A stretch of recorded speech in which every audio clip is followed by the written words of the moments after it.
സജ്ജനങ്ങളെ നമസ്തേ. രാമായണത്തിൻ്റെ കാലിക പ്രസക്തി 19-ാം ദിവസത്തെ ലഘുപ്രഭാഷണത്തിലേക്ക് ഏവർക്കും സ്വാഗതം. അധ്യാത്മരാമായണം കിളിപ്പാട്ട് ആരണ്യകാണ്ഡത്തിൽ ശബരിയാശ്രമ പ്രവേശം, ആരണ്യകാണ്ഡത്തിൻ്റെ അവസാന ഭാഗത്താണത് വരുന്നത്. ശബരിയെ ഭഗവാൻ കാണുകയും ശബരിക്ക് മോക്ഷം കൊടുക്കുകയും ചെയ്യുന്ന ഭാഗമാണത്.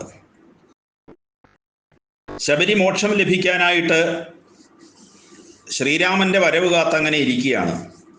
നിന്തിരുവടിയുടെ വരവും പാർത്ത് നിന്തിരുവടിയെയും ധ്യാനിച്ചു വസിച്ചു ഞാൻ, ശ്രീപാദം കണ്ടുകൊള്ളുവാൻ മദ്ഗുരുഭൂതന്മാരാം താപസന്മാർക്കു പോലും യോഗം വന്നീലയല്ലോ.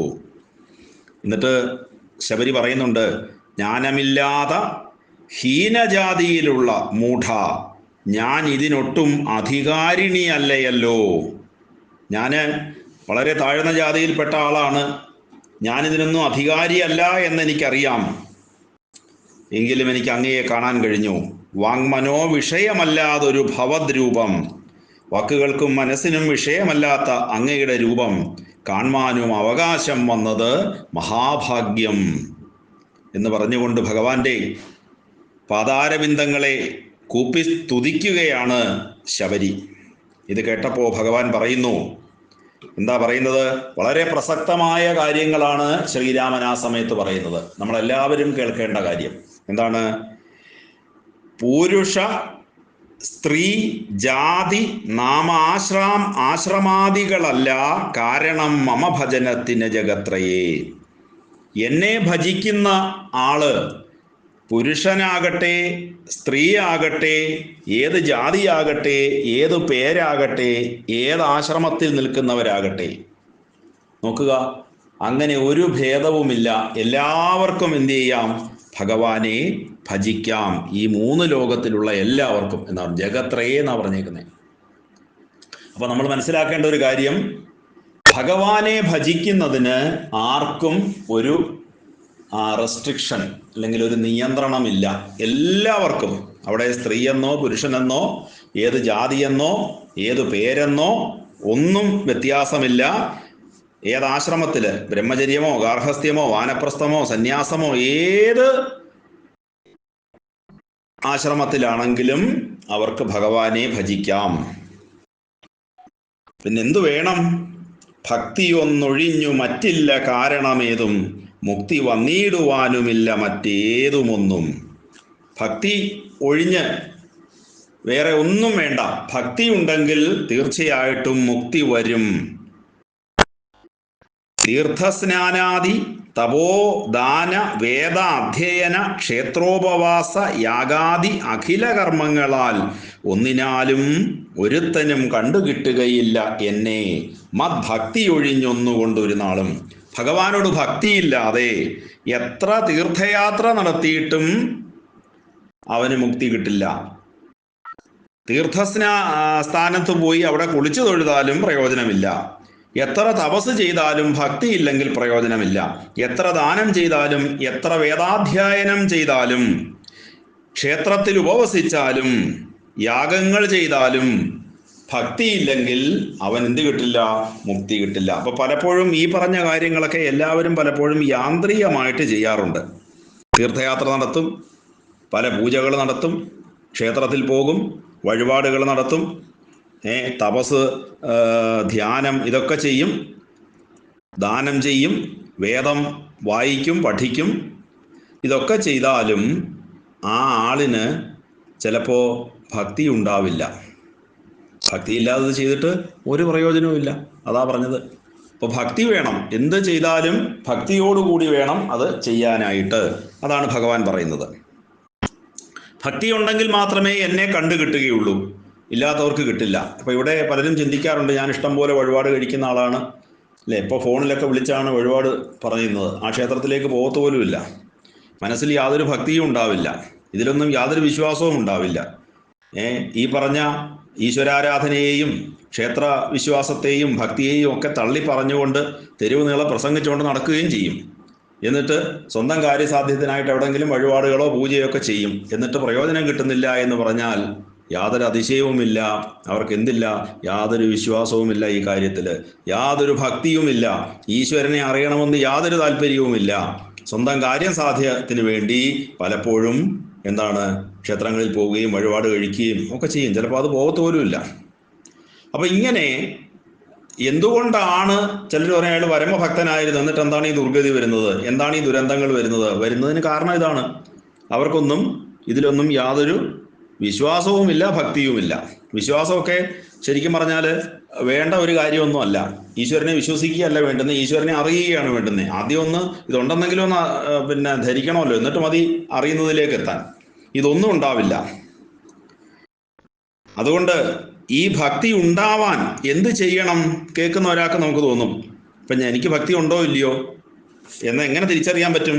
ഭക്തി ഉള്ളവർക്ക് ഭക്തി ഉണ്ടോ ഇല്ലയോ എന്ന് തിരിച്ചറിയാനും ഭക്തി ഇല്ലാത്തവർക്ക് ഭക്തി ഉണ്ടാവാനുമുള്ള കാര്യങ്ങളെക്കുറിച്ചും ഇവിടെ ഭഗവാൻ പറയുന്നുണ്ട്. എന്ത് വേണം?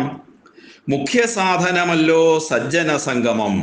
നമ്മൾ ഇടപെടുന്നത് സജ്ജനങ്ങളുമായിട്ടായിരിക്കണം, നല്ല മനുഷ്യരുമായിട്ടായിരിക്കണം നമ്മൾ ഇടപെടണ്ടേ. പ്രത്യേകിച്ച് ഭഗവത് ഭക്തന്മാരുമായിട്ടുള്ള അടുപ്പം ഉണ്ടാവണം. പിന്നെ മത് കഥാലാപം രണ്ടാം സാധനം. പിന്നെ എൻ്റെ കഥകളെ, ഭഗവാന്റെ ചരിത്രങ്ങളെ എന്ത് ചെയ്യുക? പറയുക. മൂന്നാമത് മത് ഗുണേരണം, ഭഗവാന്റെ ഗുണങ്ങള് കീർത്തിക്കുക. പിന്നെ എന്താണ്? മത് വചോ വ്യാഖ്യാതൃത്വം, ഭഗവാന്റെ വാക്കുകളെ വ്യാഖ്യാനിക്കുക. ഇപ്പോൾ ഇവിടെ നമ്മൾ ഈ രാമായണത്തിൻ്റെ കാലിക പ്രസക്തി എന്ന് പറഞ്ഞുകൊണ്ട്, അതുപോലെ ഈ രാമായണ മാസത്തിൽ ഓരോ ആചാര്യന്മാരും എന്താണ് ചെയ്യുന്നത്? വിവിധ കാഴ്ചപ്പാടുകളിൽ രാമായണത്തെ വിവിധ രീതികളിൽ എന്ത് ചെയ്യുകയാണ്? വ്യാഖ്യാനിക്കുകയാണ്. അപ്പോൾ ഭഗവാന്റെ കഥകൾ പറയുക മാത്രമല്ല, ഭഗവാന്റെ വാക്കുകളെ വ്യാഖ്യാനിച്ച് മറ്റുള്ളവർക്ക് മനസ്സിലാവുന്ന രീതിയിൽ പറഞ്ഞു കൊടുക്കുകയും വേണം. ഇതൊക്കെയാണ് ഭക്തി ഉണ്ടാവാനുള്ള മാർഗങ്ങൾ. പിന്നോ മത് കലാജാത ആചാര്യോപാസനം അഞ്ചാമത്. അതായത് എൻ്റെ അംശം കൊണ്ട് ജനിച്ച ആചാര്യന്മാരെ ഉപാസിക്കുക എന്ന് പറഞ്ഞാൽ, നമുക്ക് ഈശ്വരൻ എന്താണ് എന്ന് മനസ്സിലാക്കി തരുന്ന ഏതൊരു വ്യക്തിയും ആചാര്യനാണ്. അവരെ നമുക്ക് ഈശ്വരാംശമായിട്ട് കണക്കാക്കാം. അവരെ എന്ത് ചെയ്യണം? ഉപാസിക്കണം. എന്ന് പറഞ്ഞാൽ വേറൊന്നുമല്ല, അവരെ ബഹുമാനിക്കുകയും അവർ പറയുന്ന വാക്കുകൾക്ക് കാത് കൊടുക്കുകയും വേണം. അതാണ് പ്രധാനമായിട്ട് ചെയ്യേണ്ടത്. പിന്നെന്താണ്? പുണ്യശീലത്വം, നല്ല ശീലമുണ്ടാവണം. യമനിയമാദികളോടും, യമം, നിയമം, ആസനം, പ്രാണായാമം, പ്രത്യാഹാരം, ധാരണ, ധ്യാനം, സമാധി എന്നിങ്ങനെ യമനിയമാദികൾ, അഷ്ടാംഗയോഗങ്ങൾ അനുഷ്ഠിക്കണം. അതുകൊണ്ട് എന്നെ മുട്ടാതെ പൂജിക്കുക എന്നുള്ളത് ആറാമത്. പിന്നെന്താണ്? മന്ത്രോപാസകത്വം ഏഴാമത്. എൻ്റെ മന്ത്രത്തെ ഉപാസിക്കുക.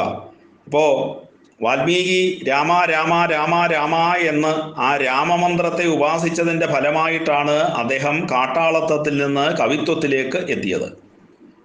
അപ്പോൾ ഇവിടെ രാമമന്ത്രം അല്ലെങ്കിൽ രാമനെ മാത്രം ഉദ്ദേശിച്ചല്ല, ഏത് ദേവതയെ വേണമെങ്കിലും നമുക്ക് എന്ത് ചെയ്യാം? ഉപാസിക്കാം. അപ്പോൾ ആ ദേവതയുടെ മന്ത്രങ്ങൾ നിരന്തരം ചൊല്ലുക. അപ്പോൾ നമുക്ക് ഭക്തി ഉണ്ടാവാൻ അത് കാരണമാണ്. ഏഴാമതും. അപ്പോൾ ഇതെല്ലാം ധരിച്ചു കൊള്ളണം. സർവഭൂതങ്ങളിലും മതിയുണ്ടാകുകയും, എല്ലാത്തിലും എന്താണ്?